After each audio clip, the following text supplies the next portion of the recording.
Okay, to start with for today, we're going to do a ton of review of what you should know how to do up to this moment.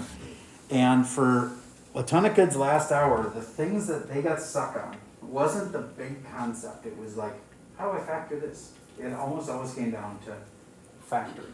Like, and if you can't factor it, you should.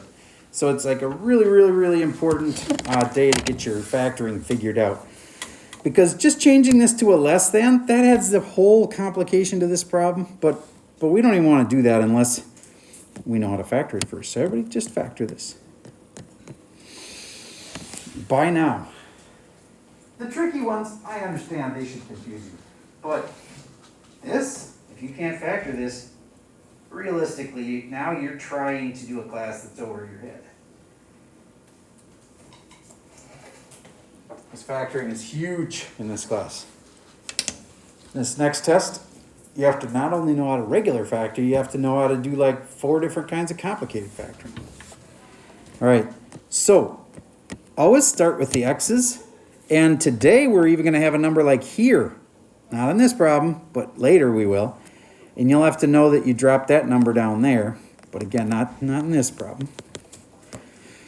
And then you take the signs. Could I possibly have a plus and a plus? No, because there's a minus. If there's a negative in either spot, you have to have at least one negative. Then the question becomes, can I have 2 negatives? Use logic. You always do the signs next. You don't do the numbers. I have to have 1 plus and 1 minus because there's a negative there. This is the number you get when you multiply these two together. There has to be 1 negative. Can't be 2 negatives. Has to be 1. And last but not least, I take this 4 and I factor it in 2 things, a 4 and a 1 or a 2 and a 2. And I can tell since there's a 3 here that it's going to be a 4 and a 1. Now, if you couldn't tell that, you could just go right to 2 and 2 and you try it. What do you mean try it? You do the outside and the inside. Look at how I get positive 1x and negative 4x, and together that makes negative 3x. Is that what I wanted? No. And this is the process. You've got to do this even on the complicated ones. You go, okay, it's the opposite of what I wanted, though. You know, I got negative 3x, and I really wanted positive 3x, so I'm close. All you got to do is switch the signs then. This plus becomes a minus, and this minus becomes a plus. And then I know it'll just change this to the opposite, and this to the opposite, and then this will be the opposite of what it was. Yay. It for sure will work. All right. Now that was the most easy of the factoring. They get much more complicated. But why did we factor them at all? What's the whole point? It's to find the zeros. They're called the zeros. They're also called the solutions. They're also called the x-intercepts. So if you were looking at the graph, they would be where it touches the x-axis. And they are x equals 1 and x equals negative 4. Okay. If that one was too hard for you, we're in deep trouble. Now, I think most of you were fine there. Let's try it one more like that, just to make sure everybody's feet are under them when it comes to basic factoring. Factor that one. And it's going to ramp up, believe me. If you're like, oh my gosh, Mr. Sir, this has been so easy this unit. Awesome. It will get harder. And we did go really slow this unit. Because we wanted kids to have a chance. If this is too hard, that you got a chance to bail out. Or fix it. In my opinion, I hope that by now, if you stuck with it this long, you didn't give up when it got hard, then you can do it. You just are going to have to get these basics down or you can't do well on the tests. All right, you should have had an X and an X. Claudia, tell me what comes next, the numbers or the signs? The sign. And of the signs, did you pick plus, plus, minus, minus, or plus, minus? Plus minus. And how do you know for sure that it's plus and a minus? Because there's a negative on both numbers. It's not on the fact that there's a negative on both numbers. It's the last number. The last number is the key. If that number's negative, there has to be 1 plus and 1 minus. It doesn't have to do with this number. That number doesn't matter. It's the last number. Okay, good. And then last but not least, I'm gonna do a lot of calling on, like, to let the dice of destiny decide who I should call upon today. I don't want you to feel like I'm picking on you. And it gives me a more random, like, is the class getting it, than if I just call on people I know have it, or people I know don't have it. All right, in this case, it's Madeline. What are those two numbers? I did +9 and -1. Plus 9 and minus 1. Awesome. Now let's check it. Tell me what the outside gives you. These right here, Madeline. That would be, This times this.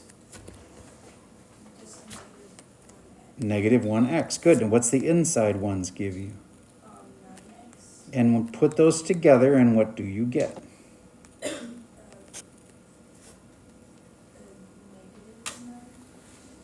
Nope. 9x and negative x makes... 8x.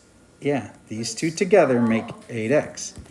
So, can you tell that that was a thing you needed to check? You see how important that was to check? Because that wasn't the right answer, was it? It was positive 8x. We wanted it to be negative. So then you switch the signs. All right, so then this sign needs to become plus, and this sign needs to become minus. That way this will be a minus 9x, and this will be a plus x, making a total of negative 8x, which is exactly what we want in the middle.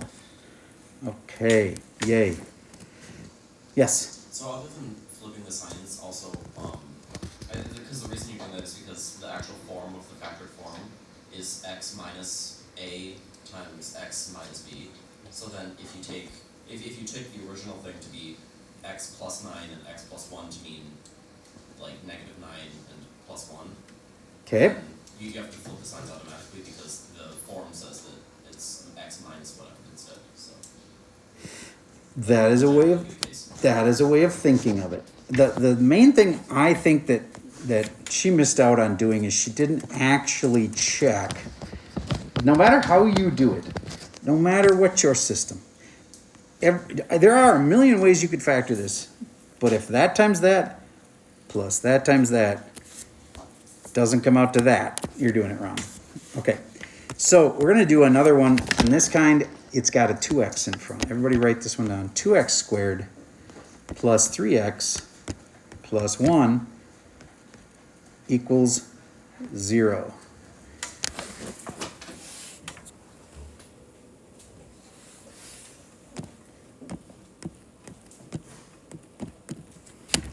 Now, I implored you, I begged you to get your first 20 down. And this is one of the things on the first 20 is basic factoring. If you haven't got your first 20 up to 19 out of 20 yet, you're trying to do this class without being good at algebra. And that's a recipe for disaster. So please, if you want to do well in here, such a simple secret. Master your algebra. Precalc isn't hard. Algebra is. Okay, did you know it was 2x and x? How many of you had that start? Okay, good. Next, in this case, minus minus, plus plus. Yep, plus plus.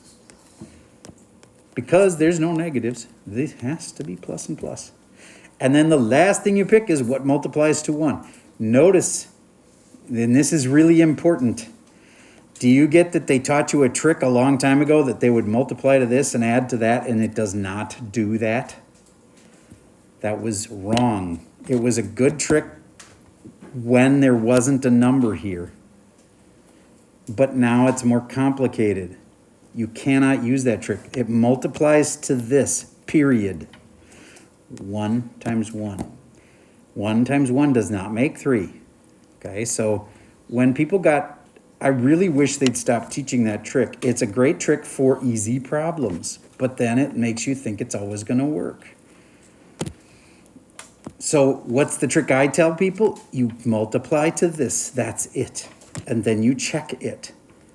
And the key part of checking it, it's first outside, inside, last. But everybody knows that this times this is going to make 2x squared. And everybody knows that 1 times 1 makes 1. We already checked those like before we even start. So it's not that part. It's the outside and the inside, which are where people make all their mistakes. So right now, the outside ones make 2x times 1 is 2x. Inside one makes 1x. And does that make 3x? Yeah, and that's what I wanted. So it worked. Why did they teach it? Because that trick works really well for all the easy problems, and they only do easy problems.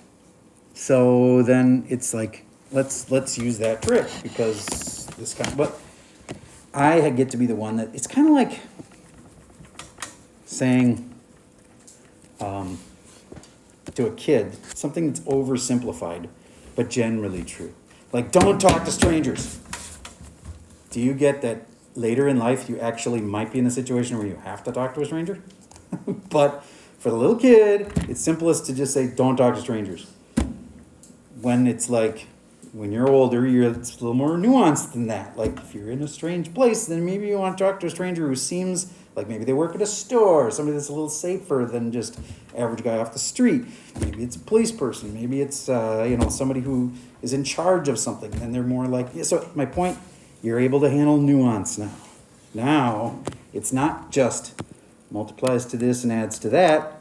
It's only multiplies to this, and then you've got to check it. Okay, so there, done beating on that drum. You need to know how to do that kind, so let's just finish it though.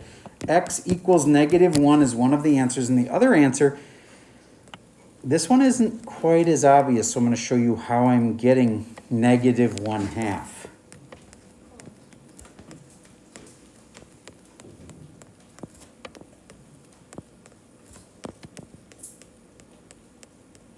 I can look at that and say it's -1/2. Most kids can't. Most kids need to write out, oh, so you're saying this needs to equal 0, and then you solve it. There's your two answers, -1 and -1/2. So if you were to graph this, it would look like this.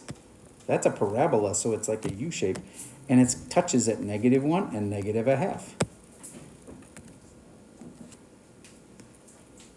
A parabola looks like that. All right. So another one of those factoring ones. You ready? X squared plus x to the third plus 6x squared minus 7x equals 0. Now some of you are just going to know right away. Oh, you just got to do this. And then it'll factor easily. Some of you aren't going to know what to do. So let's take a minute. The research shows if I let you struggle with it for a minute, when I show you how, it'll stick better. I'll pause for a sec and try to solve that one. So can you see why that kid made me the factoring poster? I'm obsessed with it because you have to be good at it. X comes out of everything. Now, if you were not sure how that worked, I'm going to show you like the guts of it. You should have been dividing everything by X to be able to put that X in the front here. You're dividing each piece by X, and then each piece then goes in here. Okay, and then it's just like the other kind. But don't forget there's still an X in the front. Some people like factor out the X and then they just like throw it away. No, it was one of the solutions. It's one of the key things. Does this have to be a plus minus or a plus plus or a plus minus? Plus and a minus. Has to be because that's negative. Okay, then to make a 7, it's got to be a 7 and a 1. And is that the right way? I'm not sure. I'll check. -1x on the outside, positive 7x on the inside. That makes a total of 6x. If you don't get how I'm checking them, if you don't get this thing, you have to ask me, and like I'll show you what I'm doing. It's so important, because if you can't check your answers, oh my gosh, you'll have a huge disadvantage over the kids that can check their answers. I checked it. I know that that adds up to 6x. I know it's right then. But did you know that there's 3 answers then? You might be like, I thought you just said this is like a parabola. How on earth could this be a parabola with 3 places it touches? It's not a parabola. This one's got 3 answers. X equals 0, x equals -7, and x equals 1. So here's where those are. Here's 0, here's -7, and here's +1. And this graph, you don't have to be able to graph these for this next test. But that's what that graph would look like then. It's curvy. It's no longer a parabola. It's got 2 turns in it. Yes? What happens with the graphs that like don't touch the dot, they bounce? So again, it's not in the purview of today's stuff. So I can tell you personally, but I don't want people to think they have to know that. But basically, if you get a double root, it's this when it bounces. So that if you would have got like x -3 and x -3, okay, you guys, you don't have to know this, but if you did, then it's called a double root, and it'll bounce like that off of the x. And then this spot here at x equals negative, let's say it's -2, well then that means the factor for that is x plus 2. So then that's what this would have factored to, is all of that. Okay, all right, so can you put it all together? You ready? 2x squared plus 13x plus 15 is less than 0. Does that change anything that it says less than? It doesn't change the beginning of the problem. You still got a factor. Definitely changes the end of the problem.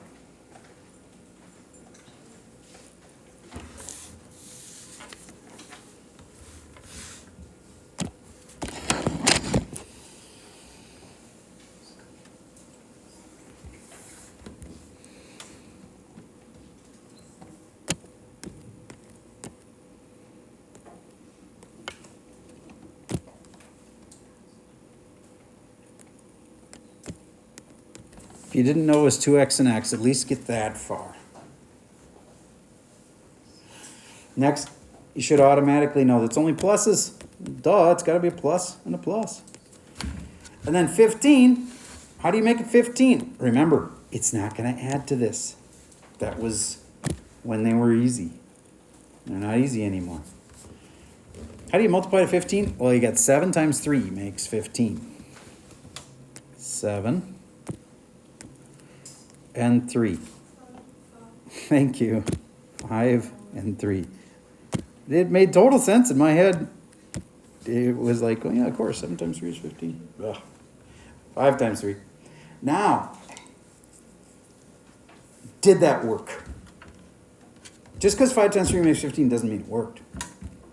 Everybody please check the outside and the inside. And if it didn't work, you got to play with it until it does.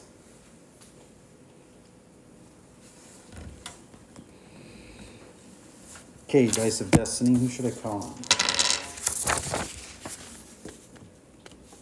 Marin Sabins. What did you get when you tried this? What did you get for this part? You got 5x, right? Yep. And then what about the other one? 2x plus 3. Multiply it. 6x? 6x. Does 6x and 5x make 13x? No. So that one didn't work. That was not the correct factors. So we just tried 5 and 3, and it totally didn't work. It wasn't the opposite of what we wanted, because if it was the opposite of what we wanted, then we would have flipped the signs around, but they're both pluses, so that wouldn't have helped anyway, right? So that doesn't work. So what do? You switch the numbers around. Does it matter where the numbers are? Totally matters. If I put the 3 here and the 5 here, now they're going to get times by different things. And that makes 13x. Raise your hand if you beat me to that. Okay, good. And then what does that mean? Well, we got two answers. Everybody, if you haven't already, solve for the two answers, and then we'll deal with the fact that it's less than. Usually people have the most trouble just getting the two roots. X equals -5 is one of them. What's this one? It's negative. Well, I guess I better write 2x plus 3 equals 0. 2x equals -3. X equals -3 over 2.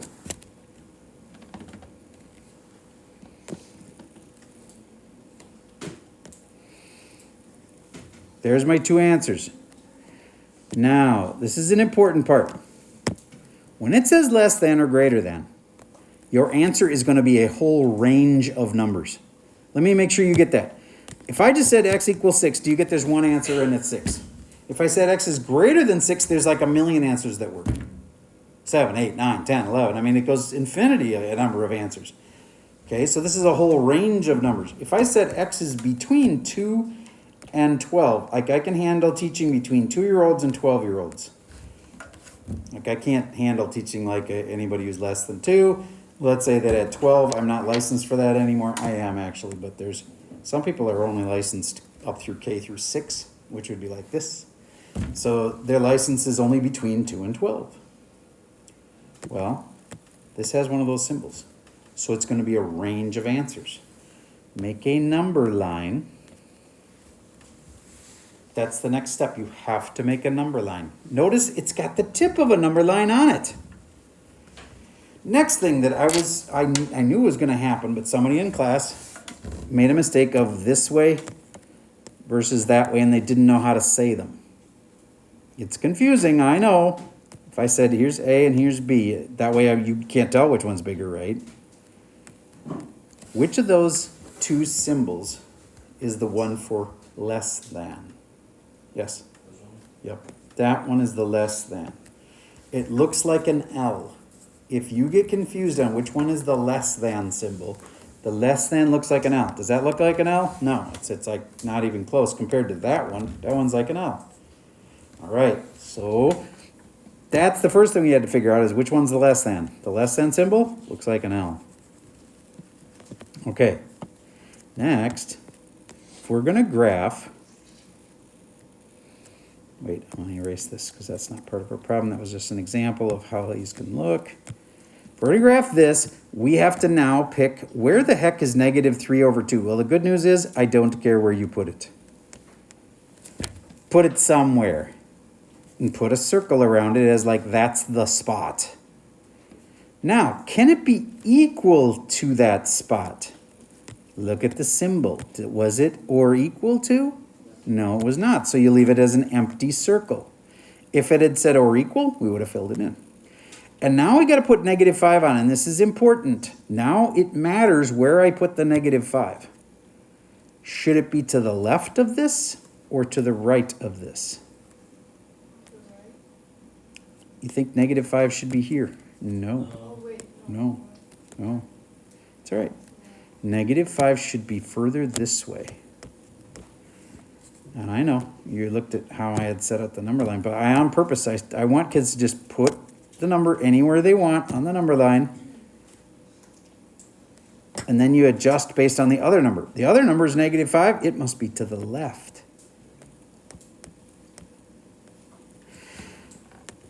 Okay, and now the only thing left between this kid getting it right or this kid getting it wrong on the test is they found the two roots and they've circled them and they're the smaller ones on the left. The only thing left is where is the answer? Is it the blue shaded region? Is it the green shaded region? Or is it the yellow shaded region? Or is it like two of the regions? Like maybe the blue and the green is it. Maybe the yellow and the blue is it. So which of the regions should you shade in? And honestly, that right there is where most of the mistakes on the test are going to happen. almost everybody, by the time we take the test, which isn't until Friday of this week, and if everybody's lost, I'll move it. If I have to move it, I'll move it. But I think by then, by Friday, like literally 4 more days in the future, I think you'll be feeling pretty good about this. But if that, compared to that, those two things, those are right on almost everybody's paper. Because if they haven't got factoring by then, they usually have already moved out to FST, or they get it down in the next few days. Okay, so you'll probably have those. So how do you tell which place to shade? Let me show you. Of these zones, we want to know where this is going to come out less than 0, but it is so much easier to test a number than variables. So here's my variables. Would you agree that the easiest number of all to stick in to an equation is 0? Okay, so you test 0, and when you put 0 in, just watch what happens. You don't have to do a thing, just watch for a second. If I put a 0 there and a 0 there, do you get that everything drops out except 15? So then it's 15 is less than 0. Is that a true statement? No. So when I tested 0, it did not work. Let's look at the graph now. Would you agree that 0 would be up in this zone, in the blue zone? And that did not work. Now we got to test something in this zone. And I'm going to predict, usually the answer is what's between the two things. So what's between -4 and -3/2, which is like -1.5? Would you agree the -4 is in there somewhere? Okay, then let's test -4. Now you get a choice. If you factored this right, you can put it here or here.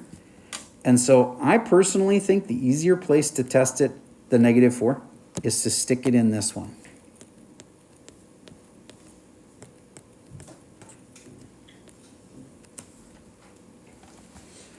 Now, as I stick in -4, this is again where there's so many steps in Precalc. Like, that's why this class is hard. Here in FST, you're not going to have so many steps. In Precalc, you got like 16 steps. Now I got to multiply this all out and see what happened. That's -8 plus 3. What's -8 plus 3? It's -5. This is in a parenthesis, and so is this.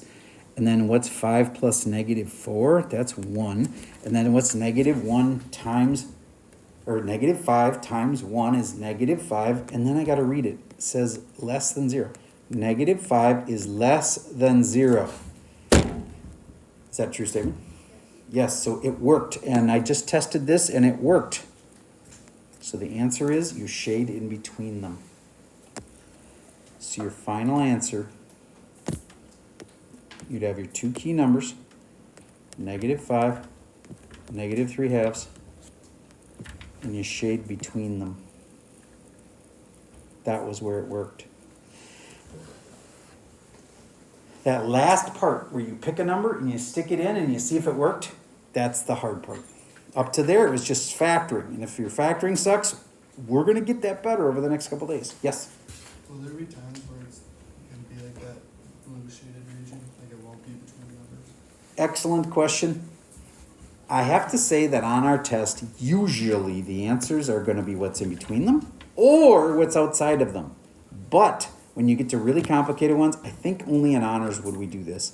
There can be ones where it's like here and here works, you know, like two of the regions. But usually for you guys, it's what's inside, or the other way it looks a lot of times is like, let's say it's between 2 and 5 to just keep it simple.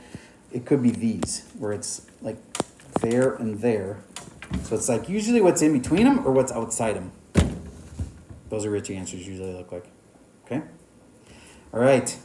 Now that was intense. It was a lot of stuff. There was factoring, and there was complicated factoring, and then there was like less thans and greater thans, and oh my gosh.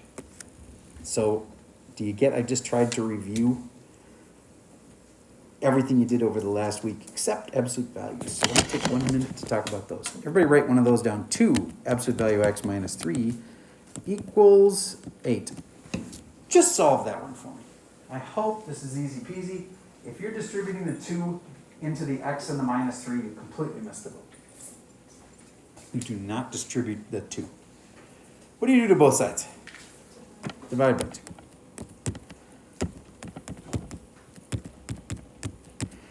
And right here, if you now add 3 to both sides, you completely miss the boat. This is where you do the split. X minus 3 is 4. X minus 3 is negative 4.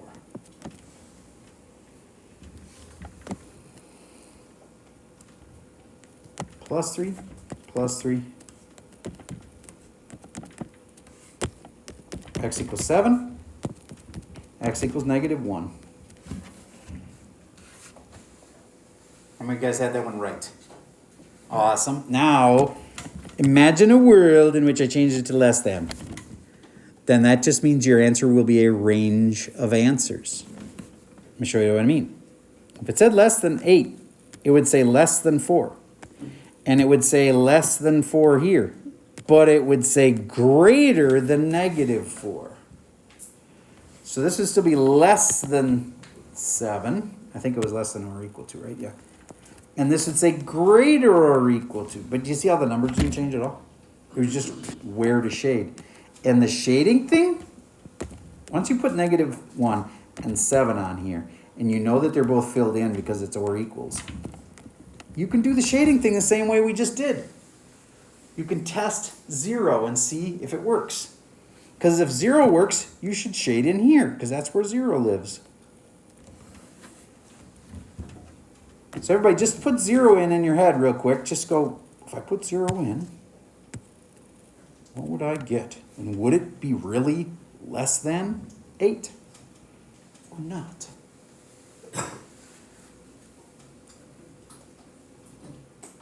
Is 6 less than 8? Yes, it is. So it worked. So you should shade in there. Another way you could tell, if you look at this and see how it says x is less than 7, but x is bigger than negative 1, see how that actually works? All right. Now, there'll be a few of you that still don't get the factoring stuff. You need to come up and ask for help. Please, let me help you with factoring. There'll be a few of you that don't get what we just did, and so I'm going to probably just show you one more real fast. And that's because you're going to get confused on that whole sign switching thing. Let's just do one more to see if we can get that done. Shout it out. First step is divide 3. Thank you.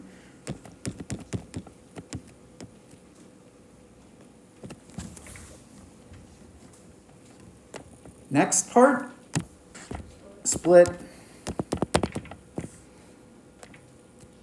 And this is critical. The first one you write is just like you take the bars off and you write exactly what you had.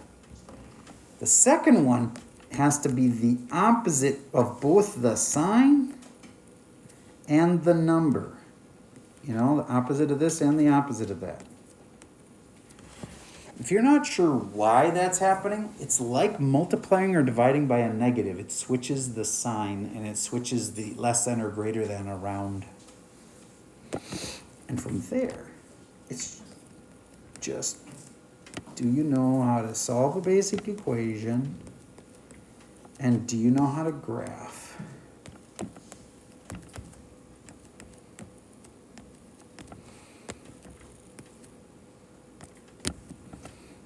I personally would always put it on a number line.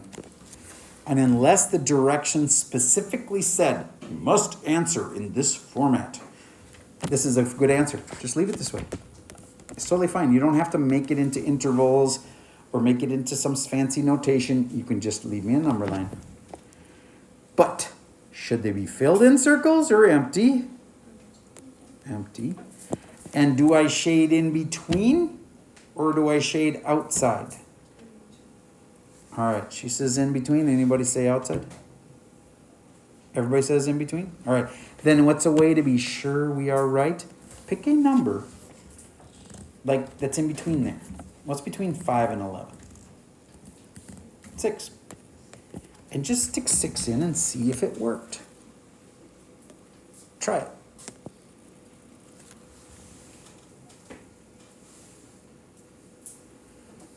It comes out to 2 is less than 3. Would you agree that that actually worked? So it worked. Yay. It's between 5 and 11. Now, if it asked you to do interval notation, you'd have to go like this. 5 to 11. And why did I put brackets on them? Oh, I shouldn't, actually. Why can I not put brackets on them? Because they're open, and those mean like that. If I'm going to allow for today, the number lines are fine. If on the test it forces you to use an interval, right underneath your number line, you just have to be able to do that. Okay, wait, let me wrap this up. It's a long video as it is. So, you have an assignment, and it is a worksheet, and I'm going to do the first one with you, and then I'm going to suggest that on today's worksheet, we can skip problems 6 and 7. Okay, so skip problems 6 and 7. Jack, would you read me problem number 1 of the worksheet for today? X squared plus 4x minus 21 is less than or equal to 0. Awesome. Seems like I should probably factor this, because if you can factor it, you should.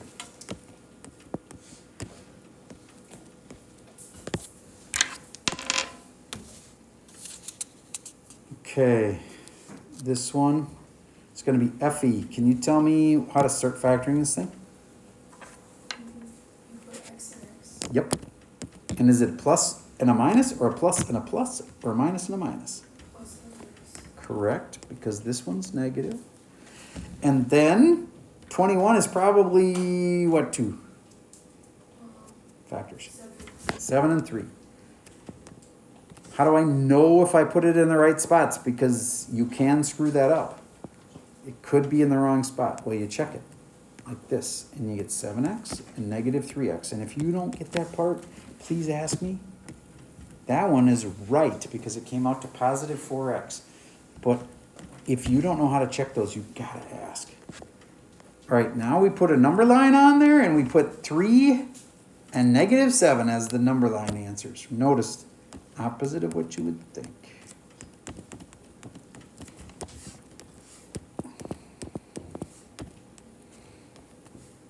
Should I fill in those circles or not? Yes, because it's or equal to. And the last thing we check, I personally like to test 0. 0 is my favorite thing to test.